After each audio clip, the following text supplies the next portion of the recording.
नमः शिवाय। प्रिय भक्तों, इस कथा को सुनने वाले हर मनोवांछित फल की प्राप्ति करते हैं और इसको पूरा सुनने से जीवन सफल हो जाता है। हिरण्यकशिपु की तपस्या और नरसिंह द्वारा उसका वध। 43वां अध्याय, पंचम खंड, श्री रुद्र संहिता, शिव महापुराण।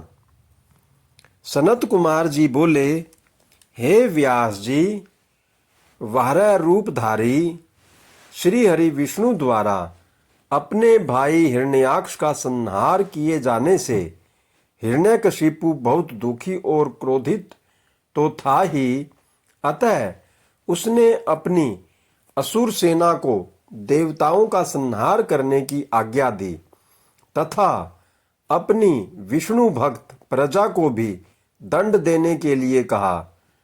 तब आज्ञा पाकर स्वामी भक्त असुरों ने देवलोक का विनाश कर दिया। उनके आतंक से देवता स्वर्ग छोड़कर भाग खड़े हुए। हिरण्यकशिपु के राज्य में उसकी प्रजा को बहुत डराया जाता था। सबने भक्ति का मार्ग छोड़ दिया था। विष्णु भक्तों की खैर नहीं थी। एक दिन हिरण्यकशिपु अपने मृत भाई हिरण्याक्ष को जलांजलि देकर उसकी स्त्री और बच्चों से मिला और उन्हें सांत्वना दी। दैत्यराज हिरण्यकशिपु के मन में विचार आया कि यदि मैं अजर अमर अजय हो जाऊं और मेरा कोई प्रतिद्वंदी न रहे तो कोई भी मुझे हरा नहीं सकेगा और तब सभी मुझे झुककर प्रणाम करेंगे। यह सोचते ही हिरण्यकशिपु मंदरांचल पर्वत पर जाकर घोर तपस्या करने लगा। तपस्या हेतु वह एक पैर के अंगूठे पर खड़ा था। सिर के ऊपर दोनों हाथ जोड़े आसमान की ओर देखते हुए वह घोर तपस्या कर रहा था।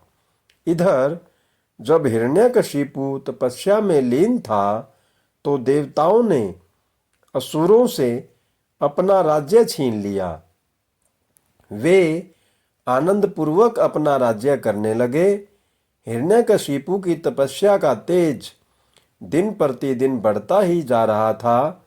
उसके तप की अग्नि से देवता तप्त हो उठे और भयभीत होकर ब्रह्मा जी के पास गए। तब सब देवताओं ने हाथ जोड़कर ब्रह्मा जी को प्रणाम किया। तत्पश्चात उन्होंने बताया कि हे प्रभु, दैत्यराज हिरण्यकशिपु की तपस्या के तेज से सब लोग भयभीत हो रहे हैं। आप कृपा करके हमें भय मुक्त कीजिए। सब देवताओं की प्रार्थना सुनकर ब्रह्मा जी हिरण्यकशिपु को वर देने के लिए उस स्थान पर गए जहां वह तपस्या कर रहा था। वहां जाकर उन्होंने हिरण्यकशिपु से कहा, वत्स, मैं तुम्हारी तपस्या से बहुत प्रसन्न हूं। तुम जो चाहो मांग सकते हो। मैं तुम्हारी मनोकामना अवश्य पूरी करूंगा। ब्रह्मा जी के ये शुभ वचन सुनकर हिरण्यकशिपु ने आंखें खोल दी और हाथ जोड़कर सामने खड़े ब्रह्मा जी को प्रणाम किया। तत्पश्चात वह बोला, हे प्रजापति, हे पितामह, मैं चाहता हूं कि मुझे कभी भी मृत्यु का भय ना हो। मैं किसी अस्त्र शस्त्र, पाश, वज्र, सूखे पेड़, पर्वत, जल, अग्नि से न मरूं। देवता, दैत्य, मुनि, सिद्धवर अथवा सृष्टि की कोई भी रचना मेरा वध न कर सके। दिन रात, स्वर्ग नरक, पृथ्वी पाताल, अंदर बाहर कहीं भी किसी भी समय मेरी मृत्यु न हो सके। ब्रह्मा जी ने प्रसन्न होते हुए तथास्तु कह दिया। तुम्हें तुम्हारे अभिष्ट फलों की अवश्य प्राप्ति होगी। जो वरदान तुमने मांगा है वह अवश्य फलीभूत होगा। तुमने 96,000 वर्षों तक तपस्या करके मुझे प्रसन्न किया है। अब तुम सुखपूर्वक राज्य करो। अपना इच्छित वरदान प्राप्त करके दैत्यराज हिरण्यकशिपु बहुत प्रसन्न हुआ और हाथ जोड़कर ब्रह्मा जी की स्तुति करने लगा। तत्पश्चात ब्रह्मा जी अंतर्ध्यान हो गए। हिरण्यकशिपु अपने घर वापस चला गया। वहां पहुंचकर उसके मन में यह विचार आया कि अब मैं अमर हो गया हूं, अब कोई भी मुझे नहीं मार सकता, इसलिए अब मुझे अपने राज्य का विस्तार करना चाहिए। यह विचार मन में आते ही उसने तीनों लोकों पर अपना अधिकार स्थापित करने का निर्णय किया। उसने देवताओं से भयंकर संग्राम किया और उन्हें हराकर उनके राज्य पर अधिकार कर लिया। देवता अपने प्राणों की रक्षा हेतु वहां से भाग खड़े हुए और भगवान श्री हरि विष्णु के पास गए। भगवान श्री हरि के पास पहुंचकर देवताओं ने उन्हें अपनी व्यथा सुनाई और उनसे अपनी पीड़ा और कष्टों को दूर करने की प्रार्थना की। तब विष्णु जी ने उन्हें आश्वासन दिया कि वे स्वयं हिरण्यकशिपु का वध करके उन्हें उसके अत्याचारों से मुक्ति दिलाएंगे।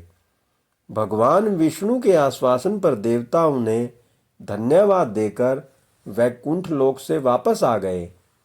वे अपनी रक्षा के लिए अलग अलग जगहों पर निवास करने लगे।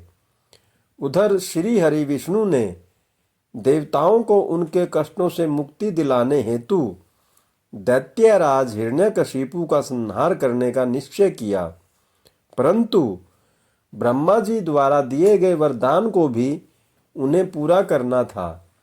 तब विष्णु जी ने ऐसा रूप धारण किया जो आधा मनुष्य के जैसा था, आधा शेर जैसा। ऐसा अत्यंत भयानक रूप धारण कर विष्णु जी अग्नि के समान प्रलयकारी नजर आ रहे थे। नरसिंह के रूप में श्री हरि ने दैत्यराज हिरण्यकशिपु की नगरी में प्रवेश किया। उस समय सूर्यास्त का समय हो रहा था। उनका यह अनोखा भयानक रूप देखकर दैत्य सेना के वीर उन पर टूट पड़े और उनसे युद्ध करने लगे। तब पल भर में ही उन्होंने सब दैत्यों को मार गिराया और राजमहल की ओर चल दिए। तभी विष्णु जी के परम भक्त और दैत्यराज हिरण्यकशिपु के पुत्र प्रहलाद की दृष्टि नरसिंह भगवान पर पड़ी। प्रहलाद बोला, हे पिताजी, ये अद्भुत रूप धारण किए नरसिंह अवतार मुझे तो भगवान जान पड़ते हैं। इनकी वीरता की प्रशंसा करना तो असंभव है, अतः आपको इनकी शरण में चले जाना चाहिए। अपने पुत्र की इन बातों को सुनकर दैत्यराज हिरण्यकशिपु को बहुत क्रोध आ गया। वह बोला, पुत्र, तुम बिना कारण ही भयभीत हो रहे हो। तुम दैत्यों के अधिपति के पुत्र हो। तुम्हें इस प्रकार कायरता भरी बातें कदापि नहीं करनी चाहिए। यह कहकर हिरण्यकशिपु ने अपने सैनिकों को आदेश दिया कि शीघ्र जाकर विचित्र आकृति वाले उस जीव को बंदी बनाकर ले आओ। अपने स्वामी दैत्यराज हिरण्यकशिपु की आज्ञा पाकर उनके वीर दैत्यगण नरसिंह भगवान को पकड़ने के लिए दौड़े, परंतु उनके समीप जाते ही वे भस्म हो गए। अब दैत्यराज स्वयं युद्ध करने के लिए अपने अस्त्र शस्त्रों सहित आगे आए। तब भगवान नरसिंह और दैत्यराज हिरण्यकशिपु में बहुत भयानक युद्ध हुआ, परंतु भगवान नरसिंह के आगे दैत्यराज हिरण्यकशिपु की एक न चली। नरसिंह ने हिरण्यकशिपु को खींचकर अपनी जगह पर लिटा लिया और उसकी छाती को अपने नाखूनों से चीर दिया। उसके प्राण पखेरु उड़ गए तभी हिरण्यकशिपु के पुत्र प्रहलाद ने वहां आकर नरसिंह भगवान के चरणों में अपना सिर झुकाकर क्षमा याचना की। भगवान विष्णु ने प्रहलाद को आशीर्वाद देकर हिरण्यकशिपु का राज्य सौंप दिया। जैसे ही देवताओं को हिरण्यकशिपु के मारे जाने की सूचना मिली, वे बहुत प्रसन्न होकर नृत्य और श्री हरि विष्णु की स्तुति करने लगे। आकाश में मंगल ध्वनि गूंजने लगी और फूलों की वर्षा होने लगी। इस प्रकार हिरण्यकशिपु का वध करने के पश्चात प्रहलाद को राज्य सौंपकर भगवान नरसिंह वहां से अंतर ध्यान हो गए। तत्पश्चात सभी प्रसन्नतापूर्वक अपने अपने लोकों को चले गए। ओम नमः शिवाय। हर हर महादेव। जय भोलेनाथ।